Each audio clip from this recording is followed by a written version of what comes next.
ಎಲ್ರಿಗೂ ನಮಸ್ಕಾರ. ನಾನು ಶಶಾಂಕ ಹಿಂದೂ. ಸರಿಗನ್ನಡ ವಿಶೇಷ ಸಂಚಿಕೆಯ 7ನೆಯ ದಿನದ ಪದ ಯಾವುದು ಅಂತ ಹೇಳಿದ್ರೆ ಅದು ಸಕುಟುಂಬ ಸಮೇತ ಅನ್ನುವಂಥ ಪದ.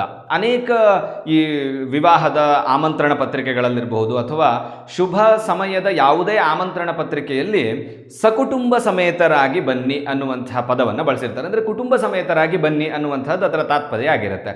ಆದರೆ ಇದೆಷ್ಟು ತಪ್ಪಾಗಿರುವಂತಹ ಪದ ಬಳಕೆ ಅಂತ ಹೇಳಿದ್ರೆ ಸಕುಟುಂಬಸ್ಥರಾಗಿ ಅಥವಾ ಸಕುಟುಂಬ ಅಂತ ಹೇಳಿದ್ರೇ ಸಹಿತ ಕುಟುಂಬ ಅಥವಾ ಕುಟುಂಬ ಸಮೇತರಾಗಿ ಅಂತ ಹೇಳಿ ಅರ್ಥವನ್ನು ಅದು ಕಲ್ಪಿಸುತ್ತೆ.